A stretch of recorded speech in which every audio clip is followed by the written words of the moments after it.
అందరికీ నమస్కారం.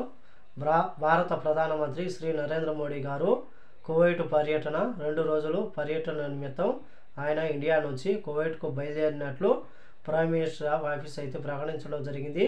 ఇండియాలో ఉన్న ప్రధానమంత్రి కార్యాలయం అధికారికంగా ప్రకటించింది. ఆయన ఇండియా నుంచి కువైట్కు బయలుదేరి వెళ్ళారని చెప్పేసి.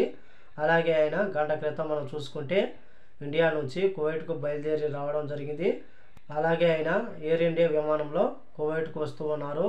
కువైట్కు వచ్చిన తర్వాత కువైట్లోని అగ్రనేతలతో కువైట్ రాజు గారు Sheikh Mishal Al Ahmad Al Jaber Al Sabah గారు కానీ, అలాగే కువైట్ యువరాజు షేక్ సబా అల్ ఖలీద్తో కానీ, కువైట్ ప్రధానమంత్రితో కానీ ఇలా కువైట్ అగ్ర నాయకత్వంతో అయినా సమావేశం నిర్వహించడం జరిగింది.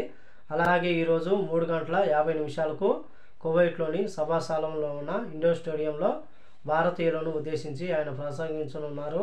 అలాగే ఈ యొక్క కార్యక్రమంలో పాల్గొనేందుకు 4,000 నుంచి 5,000 మంది భారతీయులకు అనుమతి ఇచ్చారు. ప్రస్తుతం అందరికీ పాసులు కూడా ఇచ్చారు.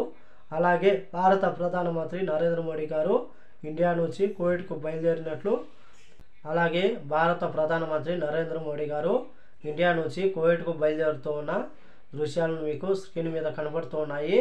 అందరికీ అభివాదం చేస్తూ ఆయన ఎయిర్ ఇండియా విమానంలో ఇండియా నుంచి కువైట్కు బయలుదేరి వెళ్ళారు.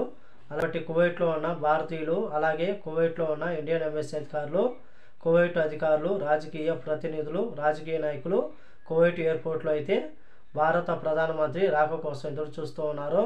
వస్తూనే ఆయన గ్రాండ్గా వెల్కమ్ చెప్పేందుకు అందరూ సిద్ధంగా ఉన్నారు.